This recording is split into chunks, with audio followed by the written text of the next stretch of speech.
방송에서 제공하는 투자 정보는 투자 판단에 대한 조언입니다. 방송에서 제공하는 주식의 가치, 가격 상승 및 가격 하락에 대해서는 방송사에서 보장하지 않습니다.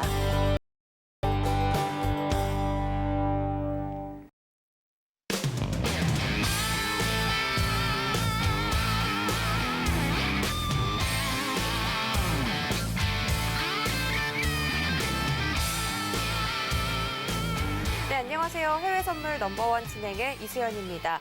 조금 전에 개장한 뉴욕 증시는 3대 지수 모두 상승 출발에 성공했습니다. 전일의 하락폭을 만회하면서 3대 지수 모두 강보합권에서 움직이고 있는 그런 상황이고요. 또 전일 연설을 가졌던 제롬 파월 연준 의장은 조 바이든 대통령의 대규모 부양책이 인플레이션을 높이진 않을 것이지만 만약에 상승한다면 인플레이션을 조정할 대체 수단이 있다라고 밝혔습니다. 또 조금 전에 지수가 발표됐죠. 근원 내구재 수주가 예상치 0.6% 상승을 크게 하회한 마이너스 0.9%가 발표되면서 나스닥은 하락폭을 키워가고 있습니다.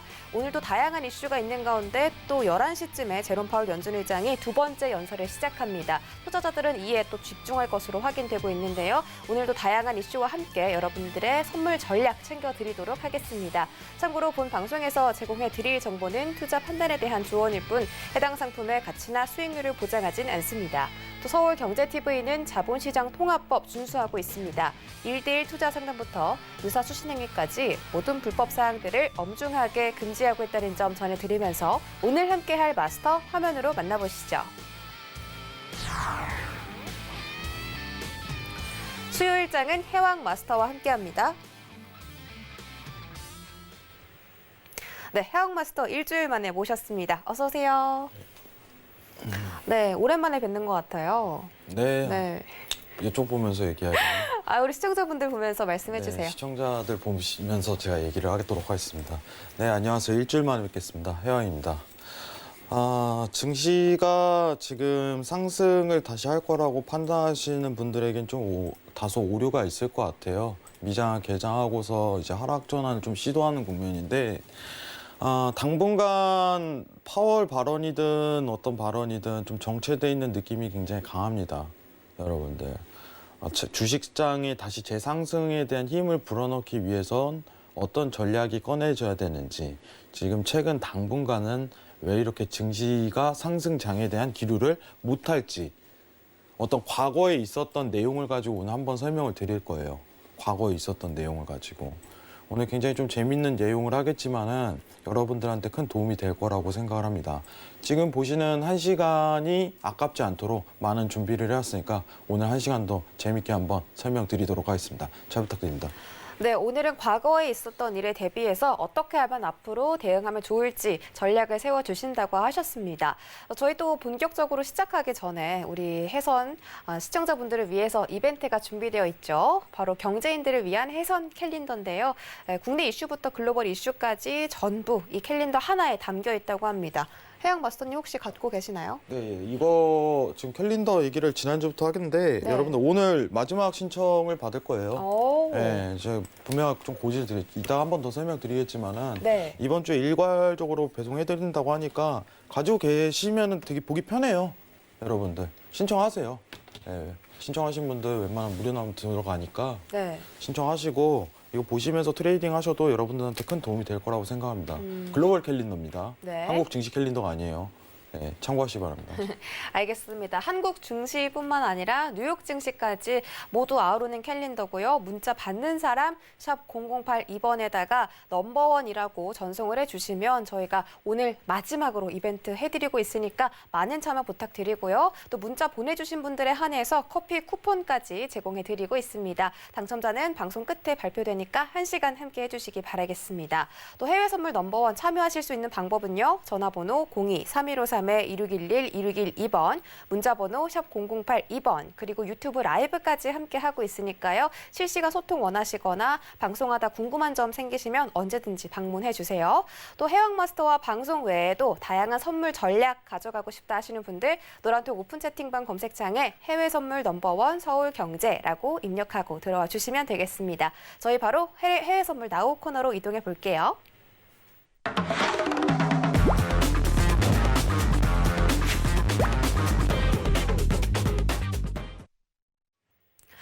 저희 첫 번째로 나스닥부터 알아보도록 하겠습니다. 오늘은 나스닥이 상승 출발에 성공을 한 상태인데 함께 뜨는 기사 살펴보시면 다우존스 지수가 200포인트 이상 반등하면서 출발을 했고 또 인텔의 주가가 강하게 튀어 올랐다라고 나와 있습니다. 이 팬데믹으로부터 경기 회복에 대한 강한 기대감 때문이라고 하는데요. 인텔의 주가는 5% 이상 상승을 하고 있다라고 나와 있고 크루즈라인이나 에어라인까지 지금 계속 회복세를 보여주고 있다고 합니다. 손실로부터 회복세가 나오고 있고 다우존스부터 나스닥까지 전체적인 이 종목들의 상승이 표출되고 있는 것 같은데요. 미니 나스닥 시세 함께 확인하시죠. 네, 현재 미니 나스닥은 0.38% 하락해서 12,957포인트 지나가고 있습니다. 네, 개장 이후부터 계속해서 하락폭을 키워가고 있는 상황입니다. 일단 나스닥에 대한 뷰 먼저 확인해 보도록 하겠습니다. 하나, 둘, 셋. 나스닥은 매도가 나왔는데요. 오늘 본장에서는 3대 지수가 분명히 상승 출발을 한 상태였는데 선물 지수는 개장하자마자 지금 계속해서 하락을 하고 있는 모양입니다. 네, 지금 좀 슈팅이 셀 거예요. 지금 계속해서 좀 내려갈 가능성이 굉장히 높은데 네, 지금 또 쭉 빼네요. 네, 계속 네. 뺄 가능성이 일단 높아요, 여러분들.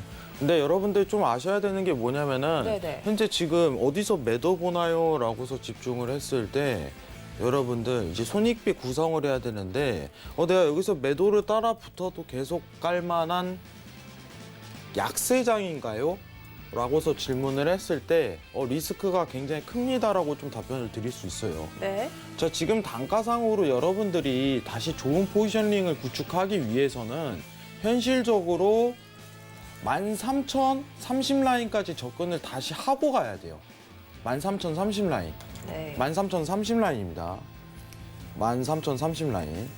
지금 차트 보시면은 레벨이 여러분들 지금 다시 한번 반등 뒤에 다시 재매도 구간으로 가는 코스를 좀 노려야 돼요. 근데 저희가 이제 11시 시작하자마자 어떻게 보면은 증시가 하락세를 유지한 게 아니라 이제 이탈에 대한 측면이 이미 나오고 나서 이런 자리서부터 시작을 한 거죠, 매도세가. 그럼 단가는 지금 보기엔 놓쳤다는 거예요. 지금 현 시간, 실시간 생방으로 보고 있는 과정 중에서. 그러면은 재반등이 들어가는 13,030 라인에 대한 저항을 맞는 걸 확인하고 그다음 매도를 다시 노리는 게 어떻게 보면 손익비 구성을 굉장히 크게 노릴 수 있다. 이렇게 설명을 드리도록 하겠습니다. 네, 이상입니다. 알겠습니다. 13,030 라인까지 기다렸다가 매도를 진입하시면 좋을 것 같다라고 말씀드렸습니다. 반등 후 재매도 전략이고요. 현재 나스닥 지수가 조금 많이 하락폭을 키워가고 있는 상태였기 때문에 오늘 이 자리값이 올지도 여쭤보고 또 나스닥에 대한 자세한 전략은 지금부터 들어볼게요. 네, 여러분들 좀 재밌는 얘기를 좀 해볼게요. 최근 파월 얘기를 좀 주목을 해보도록 하겠습니다. 지금 굉장히 새로운 정책이라든가 새로운 얘기를 꺼내는 거를 막고 있어요. 현실적으로. 이게 좀 당분간 이어질 가능성이 굉장히 높은데 지금 새로운 전략을 꺼내기보다 어떤 용인하는 식에 굉장히 가깝죠. 현실적으로. 자, 일단은 증시부터 보도록 할게요. 자, 최근 반등 구간이 좀 유지가 됐었던 이유에 대해서 어떻게 보면은 저는 개인적으로 좀 객관적으로 평가를 하려고요. 최근 이제 증시가 하락세를 유지하기 시작한 2월 중순부터 네. 현재까지에 대한 과정입니다. 여러분 지금 국내 증시도 좀 힘드실 거예요.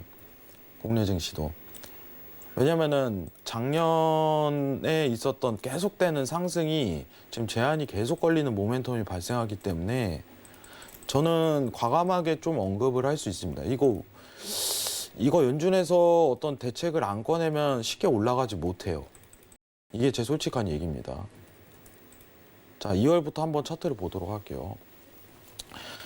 자, 여러분들 최근 증시가 이 나스닥입니다. 갑작스럽게 급락이 나오고 또 어떤 정도 복구에 대한 모멘텀을 회복하다 또 다시 급락 나오고 또 복구 모멘텀을 흐르다가 내려가는 건 한순간이에요.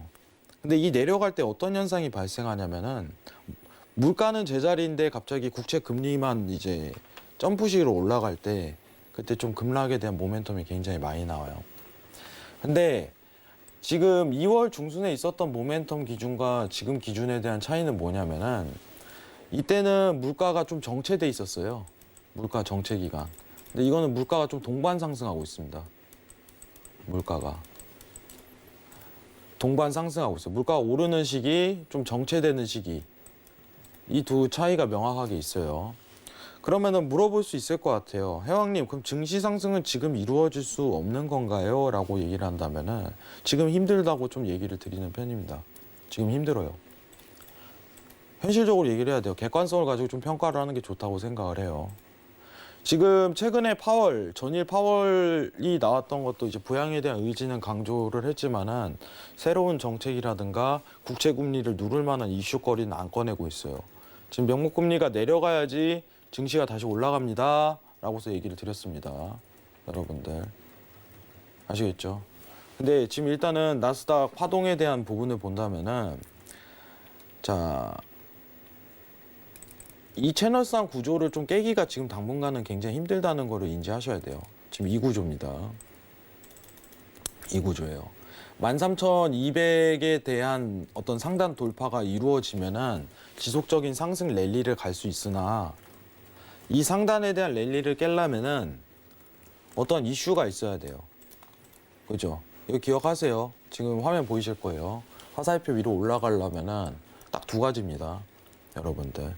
물가가 말도 안 되게 오른다거나 미 국채 금리가 말도 안 되게 떨어진다든가. 그죠?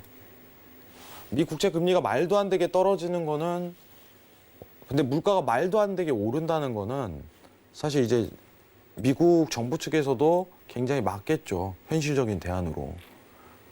그러면은 지금 사실상 증시가 다시 엄청난 작년과 같은 랠리 파동을 타려면은 연준에서 뭔가 나서야 되는 게 현실적인 수단인데 최근 FOMC 회의라든가 파월의 발언 이런 걸 주목해서 봤을 때 물가는 그리고 국채 금리는 아직 용인할 수 있는 수준이다라고서 평가를 하고 있어요. 페드에서는. 우리가 사실 이번에 좀 기약할 수 있었던 게 이제 오퍼레이션 트위스트라고 전략 자체를 좀 기대할 수 있었지만은 그 전략이 나온다면 증시는 분명하게 상승을 했을 거예요. 근데 저는 과감하게 얘기하는데 지금은 상승에 대한 제한이 계속적으로 가해질 가능성이 높습니다. 그냥 단순히 혼조세를 유지할 거예요. 이 레벨에서 혼조세를 유지할 가능성이 굉장히 높아요. 아시겠죠? 자, 그러면은 과거 있었던 실제 상황에 대해서 얘기를 해보는데 지금 여러분들이 집중해야 될 증시가 다시 상승을 할 수 있는 요소는 뭐냐면은 물가하고 명목금리가 어떤 방향성을 띌 것인가 예측하는 게 굉장히 중요하겠죠. 그게 제일 좋은 거예요. 물가가 이 정도 레벨에 들었으면은 연준이 다시 한번 나설 수 있겠구나. 국채가 이 정도 레벨에 들었으면. 그죠? 저는 분명하게 얘기하지만 증시는 다시 올라갈 거라고 생각을 합니다. 증시는 다시 올라갈 거라고 생각을 해요. 다만 어떤 기회에서 어떤 정책을 꺼내느냐에 따라 그때 올라갈 거라고 생각을 해요. 근데 지금 최근 파월이 FOMC에서 나온 얘기를 보면은 지금 당분간은 힘들다라는 결론이 떨어져요. 모든 레포트라든가 증권사에서도 이제 분석을 통하는데 굉장히 답변이 미비해요. 왜냐면 분석이 힘들거든, 현실적으로. 자, 지금부터 이제 리포트 보면서 조금 어려운 얘기를 좀 꺼내도록 할게요. 일단 리포트 보기 전에 차트 보시면은 오늘 내용은 뭐냐면은 자, 이 상단에 대한 레벨이 도달하기 위해서는 어떤 상황이 필요한지에 대한 여건을 살펴볼 거예요. 어떤 상황이 필요한지. 지금은 이게 힘들다는 겁니다. 지금 이 화살표가 뚫고 올라가는 이 과정의 모멘텀이 힘들어요. 그럼 오늘 과정은 뭐냐면은 저항 레벨 구간에 들이세기 때문에 지금 하방에 대한 추세폭을 유지할 가능성이 굉장히 높다는 거죠. 이런 식으로. 그럼 지금 볼 수 있는 게 13,030 레벨 다시 매도 보는 그게 제일 안정적인 리스크다. 이렇게 평가를 하고 이 상단을 뚫기 위해서는 과거 어떤 상황이 있었는지 이거에 대해서 한번 보도록 할게요. 자, 화면 좀 넘기겠습니다.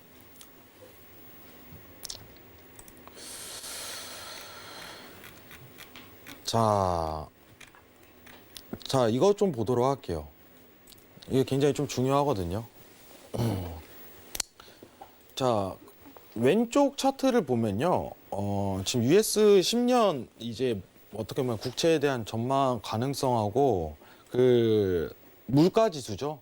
이거에 대한 상관도를 좀 집중해서 표현을 했어요. 좀 더 크게 할게요. 왼쪽 것만. 자, 이거 좀 집중해서 보시기 바랍니다. 이거 보세요. 자, 지금 현 수준이 나온 내용이 뭐냐면은 결국은 미 국채 금리가 물가에 수렴할 것이다라고 평가를 하고 있습니다. 수렴할 것이다. 지금 수렴하고 있죠, 여러분들. 차트 보시면 아시겠지만. 자, 작년 과거에 2013년도에 OT 전략을 꺼냈을 때 이 당시는 2013년도였는데 결국은 10년물 국채 금리가 물가를 상회해 갖고 어떻게 보면은 오버슈팅을 했었던 적이 굉장히 적어요. 드물어요. 그러면 10년물 국채는 다시 한번 하락에 대한 요소를 가질 수 있다는 반증인데 지금 상황에서 반증인데 당분간 어떻게 보면 이 같이 동반 상승하는 힘이 지속되긴 하지만은 미 국채에 대한 금리 급등을 자제할 수 없기 때문에 상승에는 굉장히 제한적일 것이다라는 평가를 지배적으로 가진 리포트입니다. 여러분들 아시겠죠? 굉장히 조금 어렵지만은 이제 분석은 할 줄 알아야 돼요. 자, 지금 이제 10년물 국채 금리하고 이제 물가 상승률을 한번 비교를 해보도록 할게요, 여러분들. 자, 잠깐 화면 좀 돌리겠습니다. 자, 화면 한번 다시 보도록 할게요. 지금 오늘 기준으로 10년물 국채 금리가 1.642% 기록하고 있는데 아까 1.600까지 내려갔다가 지금 다시 급등하는 과정이에요. 미 국채 금리가 또다시 급등이 나온다면은 증시는 떨어질 거다. 이렇게 예상을 하고 있는데 이제 물가 상승률을 한번 보도록 하죠. 지금 미국에 대한 물가 상승률이 1.7%입니다. 이번 달 기준으로 물가 상승률이 1.7%. 자, 무슨 뜻이냐? 같이 올라가고 있다 이거예요. 비슷하죠, 여러분들. 그죠? 그러면은 증시가 다시 상승하려면은 국채만 누르면 돼요. 국채만. 아시겠죠? 국채만 누르면 됩니다. 근데 지금 연준이 보고 있는 적정 레벨 수준은요. 이게요. 2%까지는 용인할 가능성이 높다고 시장에서 평가하고 있어요. 기억하세요. 2%까지. 자, 무슨 뜻이냐? 국채 금리도 앞으로 동반 상승이 이루어질 텐데 국채 금리도 2%까지 접근 가능성이 있다는 겁니다. 그럼 이제 연준에서 뭔가 정책을 꺼내겠죠. 그때 가능성이 제일 높아요. 최근 사실 0.3% 오르는 거는 일도 아니에요. 너무 국채가 순식간에 급등하는 현상이 많이 펼쳐지니까. 한 달 만에 올라올 수도 있고 2달 만에 올라올 수도 있어요. 근데 제일 중요한 거는 과거 사례로 봤을 때 OT 전략이라든가 어떤 국채 금리를 누르는 제스처를 취해야지 증시는 다시 올라갈 가능성을 시사를 하는 겁니다. 아시겠죠? 이게 제일 기본적인 이론이에요. 자, 과거 OT 전략이 나왔을 때 마이너스 금리가 어떻게 흘러갔고 시장이 어떻게 됐는지 한번 판단을 해보도록 할게요. 자, 화면 잠깐만 돌려보도록 하겠습니다. 자, 화면 한번 다시 보도록 하겠습니다. 자, 2011년 중에 OT 기간 중 실질금리가 마이너스로 재진입 구간이 들어왔어요. 지금 증시가 다시 상승하기 위해서는 이 마이너스 금리가 더 하락폭을 유지를 해야 됩니다. 똑같은 상황이에요. 더 추가적인 하락폭을 유지해야지, 그죠? 증시가 올라가겠죠, 당연히. 마이너스 그 실질금리가 마이너스 구간을 유지해야지 증시에 힘이 더 붙는 겁니다. 여러분들. 그러면은 과거와 같은 이 전략이 나오면 더 힘이 가중될 거라고 보고 있어요. 그때 이제 증시에 대한 상승 효과를 맛볼 수 있을 거라고 생각을 해요. 이번 연준 회의에서 보고 다 판단한다면은 물가 상승 용인을 지금 현재 1.7%에서 0.23% 정도는 용인할 수 있는 수준이다라고 평가를 하고 있고, 국채금리도 보면 지금 1.6%에서 1.7% 도달하고 있는데 같은 동반 상승을 이룬다면은 1.9에서 2%까지는 레인지 구간을 한 번 더 도달할 가능성이 높겠다라고 평가하시는 게 좋을 것 같아요. 그때 연준이 다시 나설 가능성이 높고 그때 증시에 대한 상승 효과, 어떤 제스처를 취했을 때 나올 가능성이 굉장히 높겠다라고 평가하는 게 지금 현 시장에 대한 정확한 판단이라고 보고 있어요. 자, 차트 한번 보도록 하겠습니다. 다시. 자, 지금 어떻게 보면은 증시를 좀 커다랗게 보고 여러분들 판단한다면은 뭐 매수다, 매도다 할 수 있는 장세는 아니에요. 현실적으로. 여러분 증시는 더 떨어질 겁니다. 여러분 증시 이제 오를 거예요. 아직 아니라는 거예요. 어떤 확정적인 신호가 없어요. 이번 페드에서 그 신호를 기다렸는데 그게 드러나지 않은 게 현실적인 거고. 그죠? 그러면은 증시가요, 이 레벨링 구간에서 계속적으로 맴돌 가능성이 높다는 걸 시사하는 겁니다. 그래서 사실 오늘 제가 노람톡방에서 13,200 구간에 대한 저항을 보고 강하게 매도세가 찍힐 가능성이 높겠다라고 했는데 일단 그 레벨은 도달하지 못했어요. 아쉽게 조금 도달하지 못했는데 그럼 추가적인 지금 매도세를 집중하는 거는 어쨌든 간에 이제 고점, 저항에 대한 레벨 구간에서 다시 내려오는 폭이기 때문에 단타 폭을 취하더라도 13,000 초반대에서 재매도를 취하는 게 지금 현 수준에서 가장 적정하다고 보고 있습니다. 근데 여러분들이 인지하셔야 돼요. 증시 요새 힘드신 분들 굉장히 많으실 거예요. 코스피도.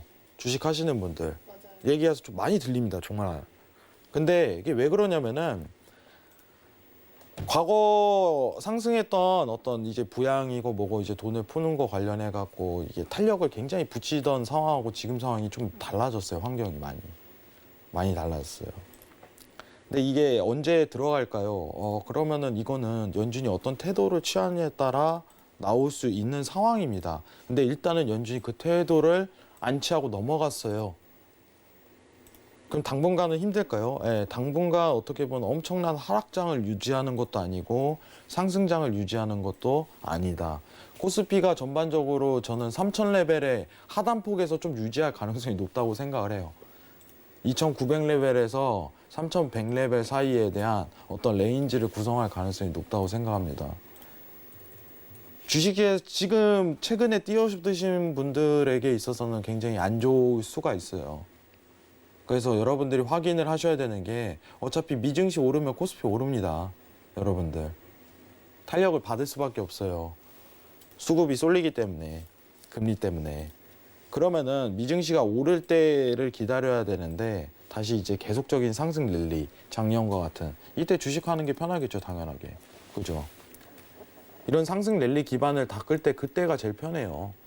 가능성이 이제 굉장히 수급 자체가 팍 들어오기 때문에 그때 가능성이 높은데 지금 현 수준에 대한 레벨은요. 그거를 좀 기약하기가 힘들어요. 자, 간단하게 정리할게요. 13,200 뚫기 힘들다 이겁니다. 당분간. 쉽죠? 13,200. 미 연준에서 새로운 정책 나오기 전까지 실질금리가 다시 마이너스 구간에 대한 들어갈 만한 어떤 시행 능력에 대한 제한을 연준에서 꺼내기 전까지는 13,200 뚫기 힘들다. 코스피도 제한적일 거다. 상승이. 이게 기본이에요. 지금은 이제 매수 매도에 대한 반복 구간인데 오늘은 상단폭에 대한 제한이 걸리니까 지금 틱 차트 보시면 아시겠지만 계속 떨어지죠. 예. 이 가능성이 높아요. 오늘 상황은. 아시겠죠? 이것만 기억하시기 바랍니다. 이상입니다.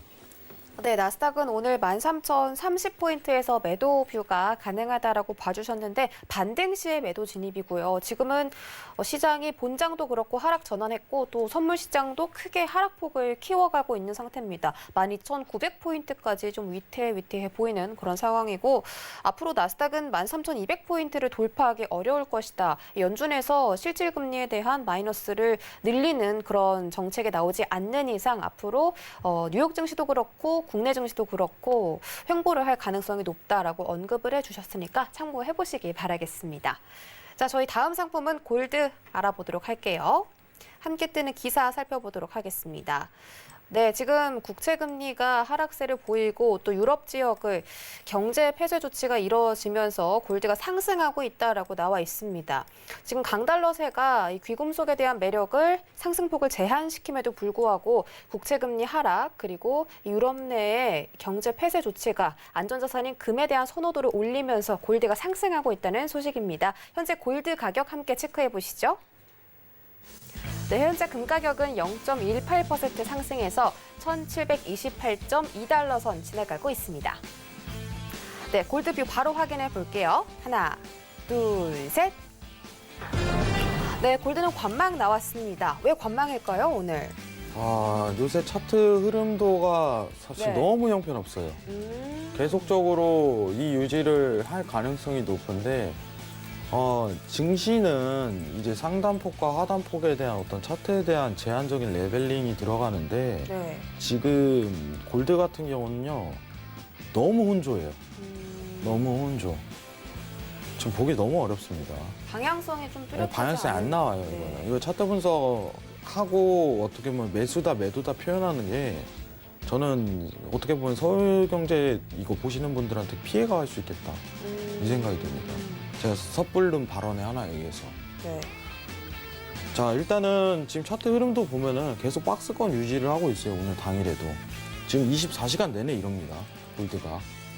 보이실 거예요. 지금 매수다 매도다 하는 거 자체가 크게 의미가 없을 것 같아요. 간단하게 정리하겠습니다. 골드 지금 계속 혼조다. 네. 어떤 레벨링 구간에 이제 차트 분석 자체도 굉장히 힘든 구간이다. 이렇게 설명을 드리도록 하겠습니다. 네. 이상입니다. 일단 골드는 관망을 들어주신 이유가 향방을 찾기가 어려운 수준이라고 합니다. 계속 혼조세를 보이고 갈피를 잡고 있지 못하기 때문에 골드는 관망 들어주셨고 앞으로 그럼 골드가 어떤 가격을 제시하느냐에 따라서 전략도 좀 달라질 거 아니에요? 네. 앞으로 골드는 어떻게 될 거라고 보세요? 사실 이제 골드가 정말 재미없을 거예요. 앞으로도? 저는 솔직하게 얘기 드립니다. 네, 골드 재미없을 거예요. 골드 진짜 재미없습니다. 왜냐면 상단을 가기에도 이제 사실 이제 재밌는 종목이 아닐 가능성이 굉장히 높아요, 금이. 제가 이제 올해 초만 들어서 이제 매도에 대한 단가에 대해서 집중적으로 볼 때 그땐 재밌죠. 와, 이제 국제 금리가 오를 수밖에 없는 상황이네. 라고서 볼 때는 재밌습니다. 근데 자, 올해 초부터 차트 한번 보도록 할게요. 자, 올해 초에는 사실 이제 여러분들 또 얘기하지만은 어차피 미 국채 금리 오르면 골드가 떨어질 수밖에 없어요. 그죠? 근데 완벽하게 일치하진 않아요. 국채 금리랑. 근데 국채 금리가요, 원래 이 1월에요. 한번 국채 금리랑 비교를 한번 해봅니다. 21년도 1월에 여기가 1%가 안 됐어요. 국채 금리가. 지금 여기가 어디예요? 1.7%죠. 그죠? 네. 1.7%. 여기가 이제 0.7% 레벨링 구간이라고 하시면 됩니다. 이제 한 2,000틱 내외 구간. 근데 지금 이제 국채 금리가 제한적인 상승에 제한적인 하단 레벨링으로 봤을 때 상승폭도 하단폭도 아닌 어중간한 추세가 이어질 가능성이 굉장히 높다는 게 시장 전망이에요. 금은. 이해하시겠죠? 매도 보는 건 재밌죠, 여러분들. 근데 여기서 매수 보는 건 재미가 없어요. 왜냐? 힘을 못 받기 때문에 많이. 간단하죠? 재미없을 거예요, 당분간. 근데 재미도 없는데 뭐 차트도 연결되고 이래야 되는데 최근 차트 추이 보도록 할게요. 일주일 동안. 자, 지금 일주일 동안 차트입니다. 여러분 어떠세요? 와, 이건 뭐야 차트가 이렇게 지루하네요. 나와요. 네, 네. 너무 지루한 이제 횡보 구간에 매수 타점, 매도 타점인지 추세도 불분명한 상황이 계속 연출되고 있습니다. 그죠? 단타적인 접근에 있어서는 어떻게 보면 트레이딩 관점에서 실시간으로 보면서 할 수는 있겠지만은 단타적인 접근입니다. 중장기 포지션을 잡을 만한 어떤 방향성을 띌 만한 포지션 구축은 굉장히 힘들다는 겁니다. 현실적으로. 저점에 대한 지지는 나왔다고 생각을 해요. 저는. 제가 일전에 이 차트 보여드렸죠. 이거 깨기가 힘들어요. 지금 보이시죠? 네. 이 차트. 주봉입니다. 주봉. 2019년도부터 올라왔던 상승 추세에 대한 이제 주봉 지지예요. 저점 판단은 들어섰다고 생각하지만 상승에도 결국엔 제한적이에요. 이 차트가. 그죠? 상승에도 결국은 제한적이다. 상승에도. 올해 이제 초에 그 얘기 있었어요. 블룸버그에서 이제 귀금속 관련해 갖고 상승률이 제일 저조할 것이다라고 계속 평가를 드렸는데 그게 현실적으로 맞는 거예요. 왜냐면은 지금 국채가 굉장히 중요한 시기죠. 맞나요, 앵커님? 맞습니다. 그러면은 네. 이거에 대해서 엄청나게 초급등. 옛날에 이제 국채 금리가요, 여러분들 코로나 이전에 좀 많이 갔을 땐 6%까지 갔어요. 굉장히 높은 수치였죠. 여러분 5% 6%. 지금 겨우 1.7% 이거 가지고 난리가 나는 거예요. 근데요, 현실적으로 얘기를 해볼게요.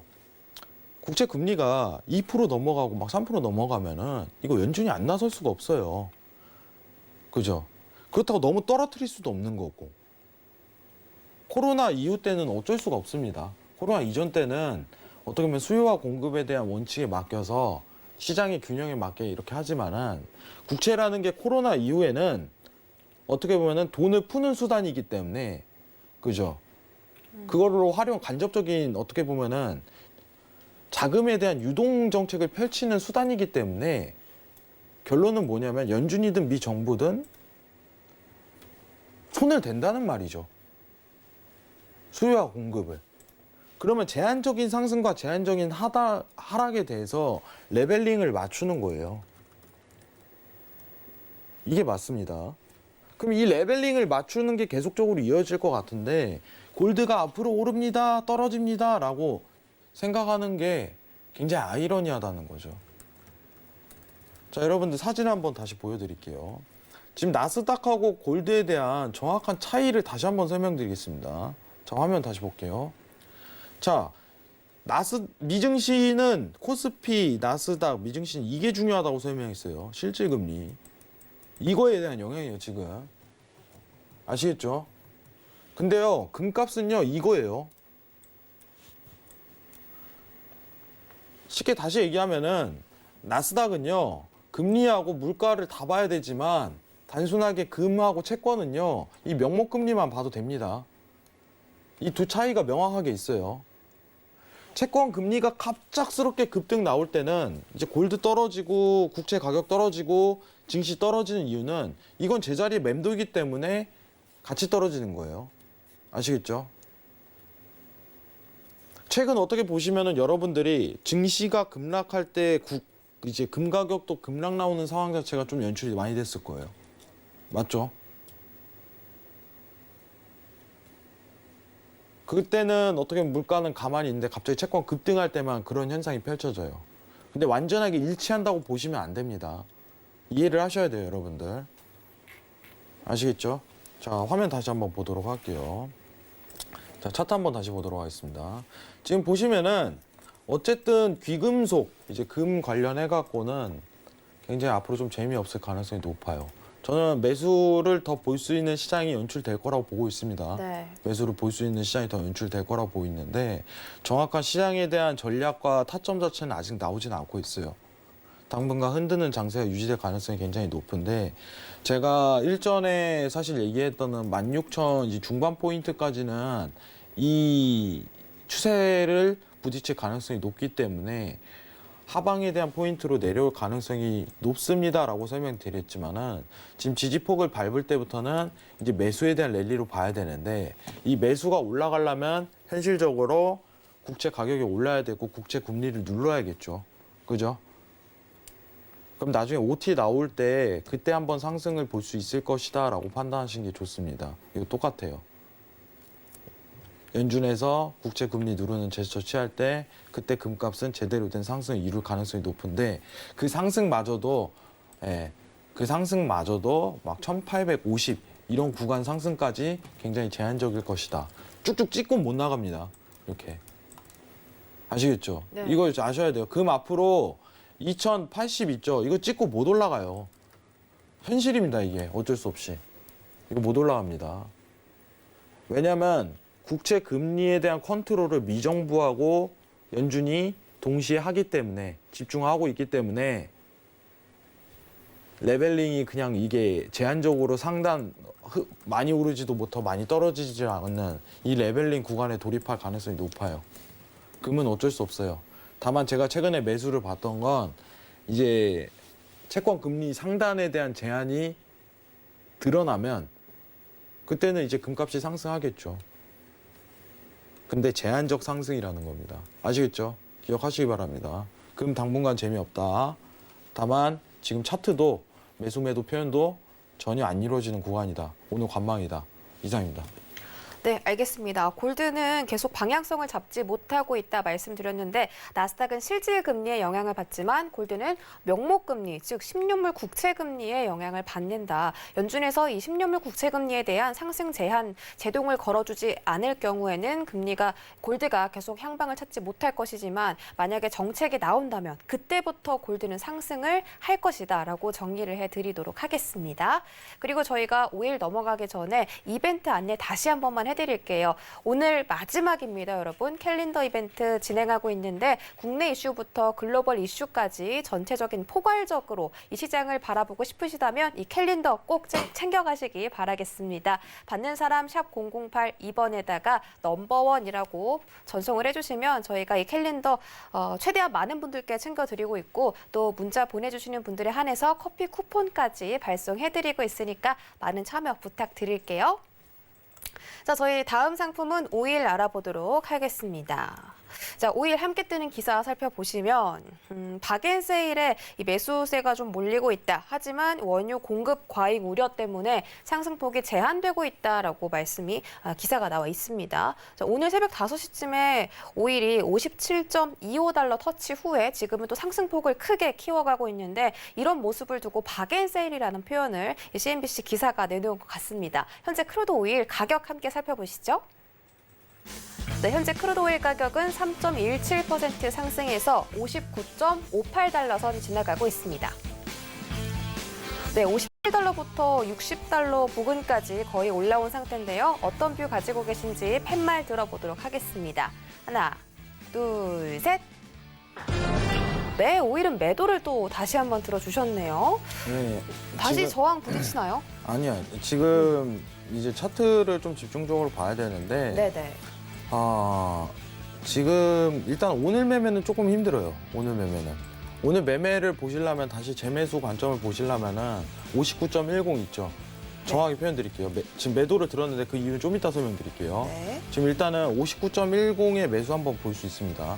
데일리 알겠습니다. 트레이딩 기준하에. 이탈 나오면은 그냥 매매 트레이딩 쉬는 걸 권장드리고요. 알겠습니다. 아시겠죠? 네. 근데 다만 이제 매도에 대한 레벨 구간을 다시 한번 볼 때는 62레벨에서 다시 한 번 더 추가 하락세가 유지될 가능성이 높다. 이렇게 평가하는 게 좋을 것 같습니다. 이상입니다. 알겠습니다. 자, 현재 59.5달러 선 지나가고 있는데 59.1달러 선, 10달러에서는 매도 진입이 가능하다라고 보셨고 만약에 반등이 62달러에서 나온다면 다시 한번 하락 추세로 돌아설 가능성이 높다라고 말씀해 주셨습니다. 자, 자세한 전략 지금부터 들어볼게요. 네. 근데 요새 좀 네. 느끼는 게 뭐냐면요. 네. 시간이 굉장히 빨리 가요.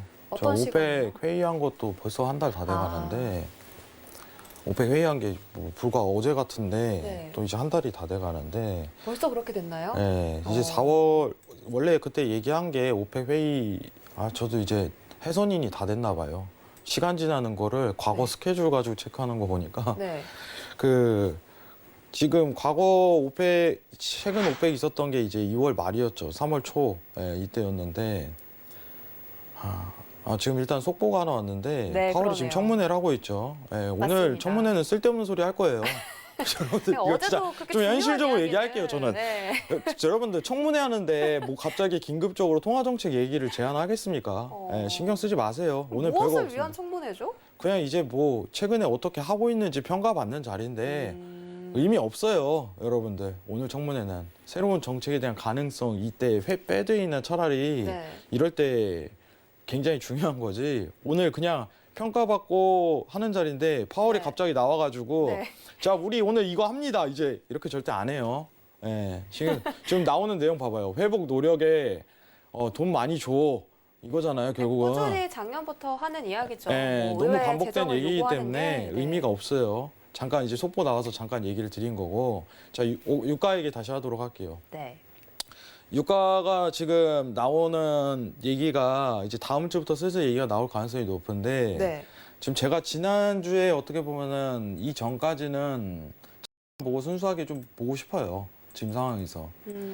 지난주에 있었던 얘기는 뭐냐면은 지난주에 있었던 얘기는 62에 있는 지지를 한번 평가해보고 다시 한번 재반등을 보는 게 낫지 않을까 이 생각을 했는데 자 지금 이게 정확하게 여러분들 헤드앤숄더가 표현이 돼 버렸어요. 이거 보이시죠? 뚫고 다시 이게 저항선이 돼 버리는 상황에 대한 연출이 다시 나오는 상황입니다. 이해하시겠죠? 굉장히 간단합니다. 그러면은 상단에 대한 어떤 저항 라인 구간을 다시 체크가 들어가야 되는데 그래야지 어떤 표현 자체가 정확하게 들어가겠죠. 그러면은 재차 이제 62나든가 63레벨에 대한 매도 구간은 한 차례 올 가능성이 굉장히 높다고 생각하는데 이 레벨 구간에 들어섰을 때 이제 본격적으로 저항이 한 번 더 머물 가능성이 높겠다. 이렇게 시사하는 게 좀 좋아요. 이렇게 판단하는 게.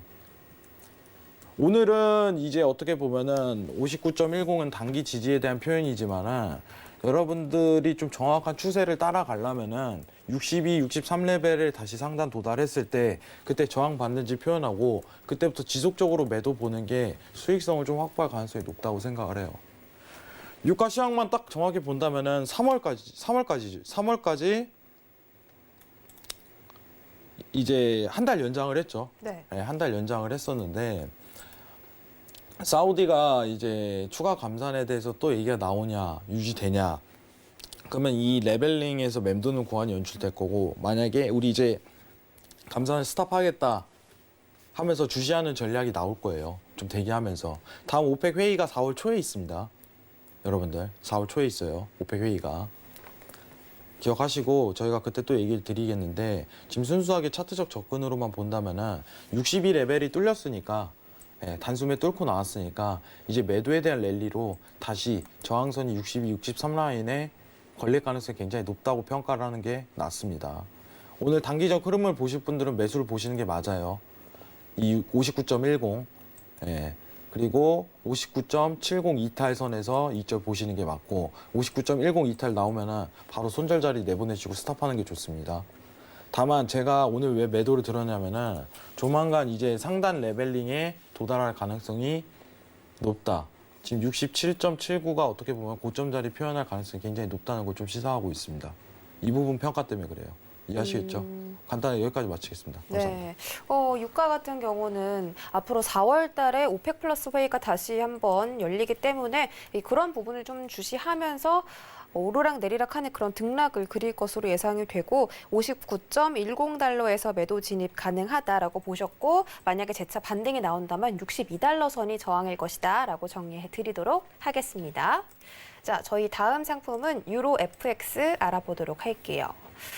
네, 달러가 지금 이 4개월 만에 최고치를 경신한 뒤에 잠깐 하락폭을 겪고 있다고 합니다.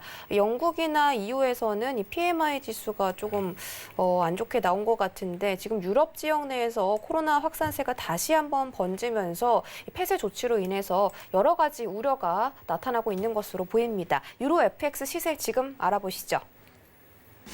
네, 유로 FX는 0.27% 하락해서 1.18410달러 선 지나가고 있습니다. 네, 유로 FX도 뷰 바로 확인해 볼게요. 하나, 둘, 셋. 유로 FX도 관망입니다. 오늘 관망이 조금 있네요. 네, 네. 쉴 때는 쉬어야 될 것 같은데 일단은 유로 차트 보시면 매도세가 좀 세요. 지금 네. 상황이. 네, 매도세가 굉장히 센데 매도 수급 따라가기보다는 차라리 다음날 다시 보는 게 낫다고 생각을 하고요. 지금 매도세는 사실 이제 페드 회의 이후에 좀 실망감이라고 좀 표현하면 좋을 것 같아요. 페드 어떤 회의 것에 이후에. 대한? 이제 달러 회의에 대한? 강세가 나오는 요건이 생겨버린 거죠. 네. 달러 강세. 페드 회의에 따른 달러 강세. 페드의 실망감에 따른 달러 강세로 유로 하락. 이렇게 보시는 게 좀 나을 것 같아요. 그러니까 지금 유로가 떨어지는 이유에 대해서 좀 이따 설명할 건데 오늘 단가는 좀 접근하기 굉장히 힘들고 통화 정책만 봤을 때 달러 값을 어떻게 보는지 이따가 설명드리도록 하고 네. 오늘은 유지하세요. 오늘 보지 마시고 그대로 관망하시는 걸 추천드리도록 하겠습니다. 네, 유로 FX는 관망 들어주셨고 연준에서 이 강달러세에 대한 정책이 나오다 보니까 비례적으로 반비례적으로 유로 FX는 하락이 나올 수밖에 없다라고 말씀을 해주셨는데요. 앞으로 관망 유로 FX 들어주셨으니까 또 어떻게 대응하면 좋을지 지금부터 들어볼게요. 자, 일단은 지금 달러 차트 여러분하고 같이 한번 보도록 할게요. 네. 지금 달러 차트입니다. 지금 달러가 강세가 나오는 이유는 작년 한 해 동안 이렇게 유지되어 강세가 나온 이유는 단순합니다. 페드에서 아무런 제스처를 안 취했기 때문에요. 제스처를 취해야 돼요. 여러분들. 제스처를 취하면 달러가 하락을 합니다. 그죠? 여러분들. 그렇죠. 지금 아무것도 표현을 안 해요. 근데 결국은 이것도 제한적일 거라고 생각하는 게 연준은 언제든 제스처를 취할 가능성이 높다라고 생각을 하고 있는데 일단 차트상 봤을 때 이제 93레벨 달러 기준 달러 선물 지수 기준으로 봤을 때 93레벨의 저항선이 한번 걸려요. 이건 제가 한번 체크를 해볼 거예요. 이걸 체크한 뒤에 유로 매수를 한 번 더 볼 수 있을지 지켜보고 있어요. 사실. 이해하시겠죠? 네. 근데 최근 강세가 나왔던 게 이제 페드에 대한 실망감이에요. 페드에서 아무런 정책이 나오지 않을 것이다 라고서 2월 말부터 풍기기 시작했는데 그러면서 이제 평가가 내려지다가 흔들다가 어떻게 보면 페드 회의 이후 달러가 더 추가적으로 강세가 들어가기 시작했습니다. 더 웃겨요. 이제 왜냐면은 페드에서 할 수 있는 정책은 유로존보다 더 많은데 유로존은 채권 매입 속도를 늘리겠다라고 강수를 뒀지만은 시장은 어떻게 보면은 이제 미국 통화 정책에 굉장히 집중하고 있던 시기였고 미국 통화 정책을 딱 까보니까 뭐 별거 없네? 아무것도 안 하네? 부양은 유지한다는데 뭐 새로운 게 없나? 이것 때문에 달러 상승하는 거예요. 사람들은요, 달러가 다시 떨어지려면은 새로운 걸 더 강한 거, 여러분들. 얼마나 강한 거요? 그러니까 이제 어떻게 따지면은 여러분들 똑같은 거예요. 이 정책이란 게 사람이랑 똑같은 게 이제 새로운 어떤 정책이 있어야지 그 분위기가 따라가요. 강세 약세장에 대한 흐름이. 지금은 OT 정책만 나오더라도 달러가 약세가 나올 가능성이 높아요. 간단하게 얘기 드리면은. 기존 하던 방식에 대한 틀만 벗어나면은 달러는 다시 약세 들어갈 거라고 보는데 근데 그게 당분간은 나오진 않겠죠. 네. 그럼 지금 차트 흐름으로 완전히 매도세 흐름이다라기보다는 그냥 단순 저항으로 매도에 대한 단기 랠리 정도만 평가하시는 게 좋을 것 같은데 굉장히 미국 내에서도 이제 정책을 새로 안 꺼내기 때문에 63레벨 저항만 체크해보고 다시 유로 매수를 볼 수 있을지 평가하는 게 맞을 것 같아요. 이 부분만 꼭 체크하시기 바랍니다. 달러 선물 지수 93입니다. 이때 저항이 한번 도달할 수 있다. 이것만 평가하고 유로 매수 볼 수 있는지 그때 한번 확인하도록 하겠습니다. 이상입니다. 네, 유로 FX는 달러 지수가 93달러에 도달하면 그때부터 상승이 나올 수 있으니까 그때 체크를 해보시면 좋겠습니다. 자, 벌써 1시간 이렇게 흘러가서 마칠 시간이 됐는데 오늘의 당첨자 발표 드리도록 하겠습니다. 축하드립니다. 8211님 그리고 7829님이고요. 아쉽게도 오늘 이벤트가 마무리가 됐는데 그동안 이제 캘린더도 나눠드리면서 우리 시청자분들께 좀 소통하는 그런 시간을 가졌잖아요. 네. 어떠셨어요? 사실 이제 여러분들한테 이제 기획상 이제 네. 어떻게 보면 글로벌 경제 캘린더가 굉장히 중요한 시기예요. 제가 이제 재밌는 얘기 하자면 예전에 이제 주식을 많이 하시던 분이 있었는데 사실 손실을 굉장히 크게 보시던 분이 그 얘기를 했었어요. 네. 자기가 2008년, 2007년, 2000년에는 글로벌 시황을 안 봤다. 그때 쓴맛을 한번 보니까 네. 이제는 글로벌 시황을 항상 체크하게 되더라. 그러니까 경험이 굉장히 따르는 거예요. 여러분들이 아셔야 되는 게 모든 금융에 대한 기본은요. 이제 글로벌 시황을 체크를 해야 됩니다. 굉장히 중요해요. 전체적인 어떻게 보면 저희가 증시, 오일, 금 이렇게 거시적인 상품을 많이 보긴 하지만은 이런 거시적인 상품이 여러분들한테 굉장히 도움이 될 거예요. 그래서 글로벌 체크를 해야 됩니다. 아시겠죠? 네. 기억하시기 바랍니다. 신청 네, 많이 하세요. 앞으로, 오늘 마지막이에요. 네, 그럼 지금 문자 보내셔도 보내드릴 건가요? 네, 12시까지 가능할 것 같은데 가능하시죠, 피디님? 네, 알겠습니다. 네. 자, 우리 해왕 마스터와 방송 외에도 더 다양한 이야기 듣고 싶으신 분들은 노란톡 오픈 채팅방 검색창에 해외 선물 넘버원 서울 경제 입력하고 들어와 주시면 되겠습니다. 오늘 고생해주신 해왕 마스터 보내드릴게요. 오늘 고맙습니다.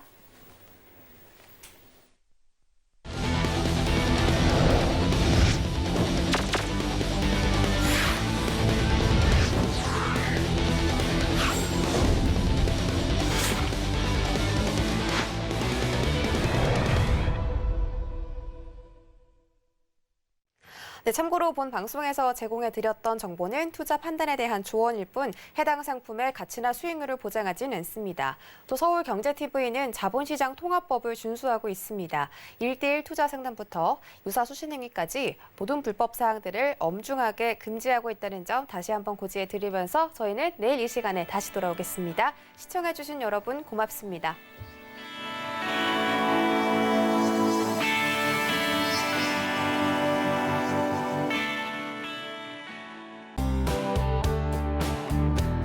본 방송에서 제공하는 투자 정보는 투자 판단에 대한 조언입니다. 방송에서 제공하는 주식의 가치, 가격 상승 및 가격 하락에 대해서는 방송사에서 보장하지 않습니다.